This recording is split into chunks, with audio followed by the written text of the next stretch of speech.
We'll be joined by NJIT head coach Grant Billmeier here in just a second. And there he is, the legend, the man of the hour, Grant Billmeier. I didn't think I would see you. I would think I would have to see you big at like Peace Jam or something. I didn't think I'd be able to see you guys. So glad you guys could squeeze me in.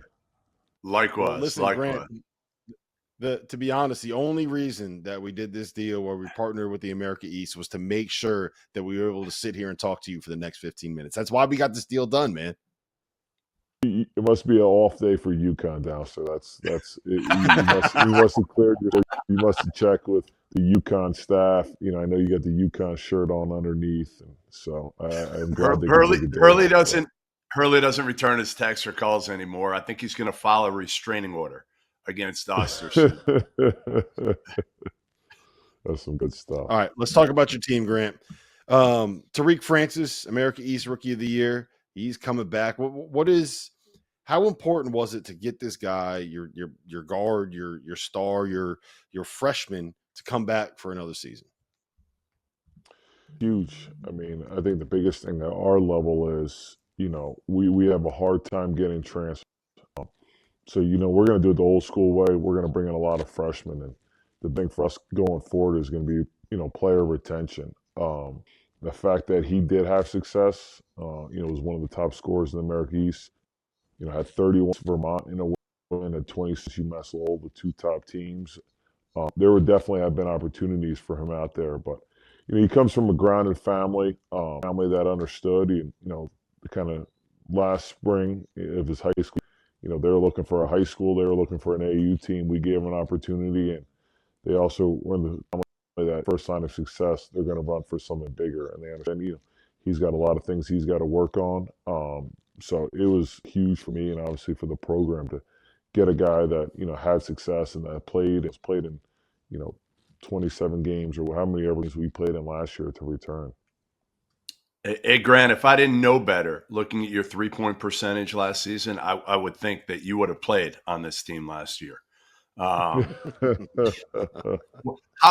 much did you – and it was year one. I mean, listen, for anybody that wants to knock you, again, it's year one. I know you're going to do a great job rebuilding this thing, getting back. But how much of you know, getting shooters in there, obviously, in this day and age, it's hard to win without guys who can shoot the ball from deep. But how much was that, you know, something that you were concentrating on with this freshman class? Yeah, definitely. You know, I want to shoot the three. I think, you know, we're shooting too many right now. I don't think we're taking good ones. I think we got to wheel about it. But yeah, it's definitely something. I think, you know, the kid Jake Goldberg, you know, he played out of position a lot. So he played anywhere from the 2 to the 3 to the 4. He's been shooting the heck out of the ball every day in practice. So I think he's going to make a huge jump from year one to year two. You know, Tariq shot 36% through East play. So having those two guys, you know, they're going to have to be on the court for me at the time now. I had a kid, Tristan Wennerstein, a kid from Ithaca College who shot over 40% this year. Really stretch the floor, you know, and those three guys will be on the court for me a majority of the time. And, you know, they are all, you know, shot makers, those guys. And then, you know, being able to add some different pieces, I thought, you know, we didn't have much athleticism. So I went out and got a kid, Tim Moore, who's vertically as any kid I've ever been around. So I like the additions. You know, we were very trying to add shooting, but also, you know, not just getting caught up in that, getting caught up in some athleticism or it's Ryan, like Lowell or Vermont. Like, you know, besides needing guys to shoot, you also need athletes to guard those guys and them on the glass. Yeah, I think what's really interesting about the team you kind of have built here, and you touched on it a little bit, but you have 6 sophomores and 6 freshmen on the roster. You plug a couple holes with a couple grad transfers coming in, but you are really just building this thing in your vision. How do you – we talked about this earlier. We talked about with the commissioner. Retention has been something that's worked well in the America East in the last year or two. How do you continue that? How do you make sure that these guys that you bring in and develop stay and continue to develop?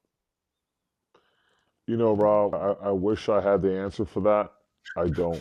And if the recruiting is so much different now. Like, when I was at Seton Hall, it was, pretty much every player minus, an Isaiah Whitehead, someone like that. It was, a 4-year plan. When I recruit guys, I tell them this is having us freshmen. When I bring recruits on official visits in the fall, I tell them I don't know who's going to be on the team next year because it's just kind of the reality of the situation. We develop these kids.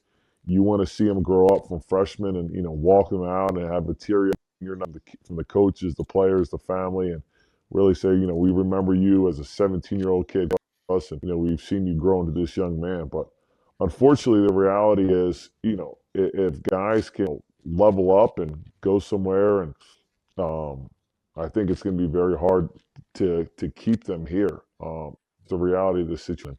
Just try to develop them, try to get the most out of them, and if they're an ability, to level up and go higher, that's great. It's great for us, and but there's nothing you can really do to really control it. Hopefully we can get some things going in the right direction, but at the end of the day, man, you have to do these kids from a year-to-year basis and get the most out of them you can. And then at the end of the season, see things fall.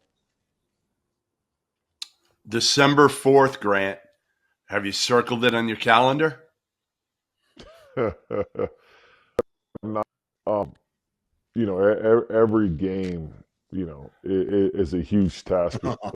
So, obviously, returning to Seton Hall, it will be so great there, but it's about the players, man. I had a run there, as a player, as an assistant coach. Seton Hall is obviously in great hands with Coach Holloway. But then for these, the Prudential Center is 3 minutes from here. So I got to put them in a great spot to try and go out and compete that game. But we have a loaded schedule. I mean, we open up with Penn. And, Steve's a heck of a coach. And he's got a great program. And then a few days after that, we got Villanova and so on and so forth. So if I just have that game circled, there will be a lot of L's between now and then. So I got to, prepare us. I got us for November 4th and not look ahead to December 4th because it's a brutal non-conference. I look at my schedule up on my board every day, and I just ask myself, what the heck was I doing? But it'll be good. Being that we have a young team, we're going to have to understand that there's going to be some losses early, but we have to continue to grow from it. And hopefully, by the time January comes around, our freshmen and our sophomores know what they're doing. That's my main hope with the non-conference that, styles to prepare us, for conference play.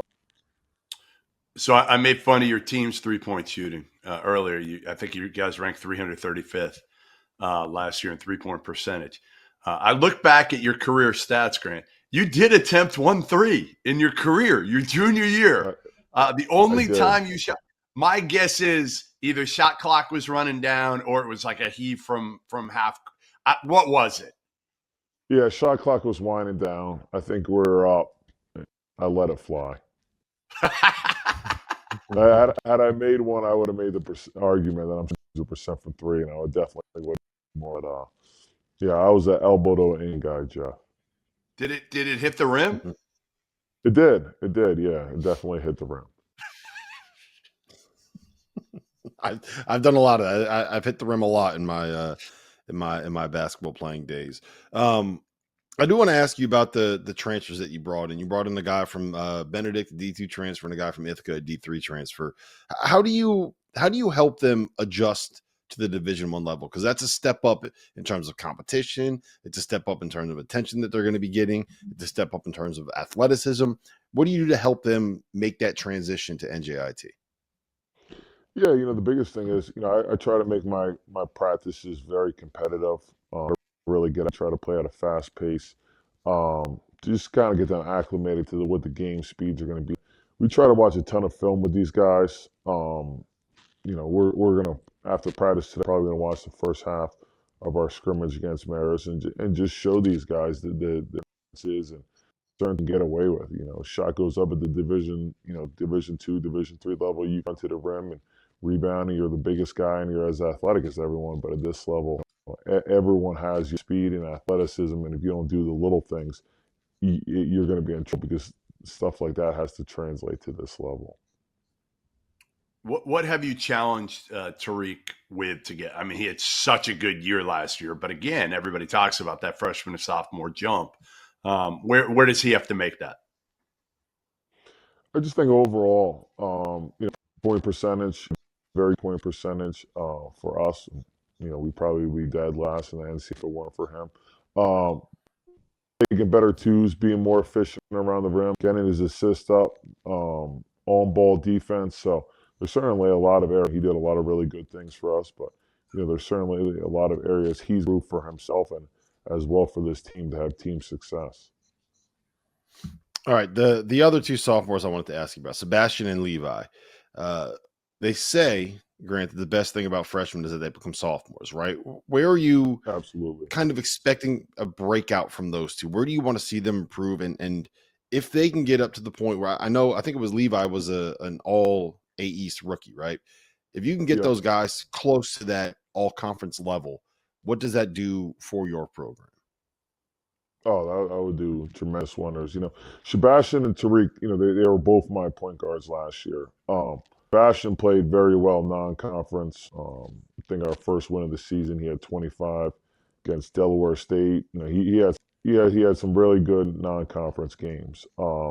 He kind of hit the freshman wall, and when he hit the freshman wall, Tariq kind of started figuring things out. Tariq's game went one way, Sebastian's game went, the other way. But what I'm going to do, I'm going to play them together. I just think, if you look at our teams at Seton Hall, we always had two perimeter guys, whether it was Kadeem Carrington, Isaiah Whitehead, Miles Powell, or Quincy. Mhm. We always had two guys that could play off one another. And just having two guys that can play pick and rolls, two guys that can pass, dribble, shoot, I just helps you. And as I play the two of those guys together, they're going to be on the court together a lot. And then Levi was kind of an interesting one because, my assistant Tom Messenger, who was the head coach at Hargrave before coming here, he said, "Hey, there's mounds. I played against him like 3 times last year. The kid wants to come here and be a walk." I was like, "All right, have him come up, play open gym." Came up, played open gym. Thought he could be a really good walk on, and maybe eventually down the line, sophomore, junior year, he'll play. But he had a lot of injuries last year, so he went being a guy that we were scrambling a week before school, to find this kid a bed. A kid, when we got into conference play and we had injuries, that he became starting center. And the good of that is it's going to prepare him for year 2. He had to play a lot out of position, had 5 last year, and this year, he'll be able to be at the 4 spot, and from a rebounding and stamp, we'll be able to play a guy that played the 5 last year and be able to move him into the 4. So it should get a better opportunity to rebound the basketball more. All right, I reached out to your former head coach, your former boss, Kevin Willard, and was looking for some dirt on you. And he told me to make sure to ask Grant, why were you the last one to leave official visit dinners? Oh, because I know exactly what he's talking about. So it was Jared Roden's official visit, and they brought out the lava cake. I think we brought out like 3 lava cakes. It was someone's birthday. I wanted to make sure I got a little extra of that. So that was one particular time that we would go to the Chart Hall, and if you know the Chart House in Weehawken, they got the hot lava cake. It like takes 30 minutes. That was a very good dessert. It requires staying after and make sure the check got paid. And I think Jared Roden, I think he's going on his 3rd year now in the NBA. That was a very good. I think that was an official visit all around. Wait, are you a double dessert guy? Is that official? Goodman's a double dessert guy. No, but one of those things. It was kind of just on there on the table. I'm not a person leaving food behind, especially not at this level where every penny counts. You can't leave a good dessert behind. I agree. If you're ever in the area, you're in the Weehawken. That's my motto in life. Exactly, man. Work hard, man. Sorry. In the Army, they say never leave a man behind, and at NJIT, they say never leave a dessert behind. Exactly. All right, Grant. Listen, man, we appreciate you being here. It's great to see you. Best of luck this season. All right, and I hope you get that win on December 4th. I appreciate it. All right, fellas, be good, man. Great seeing you guys. Thanks, Take Grant. care, man.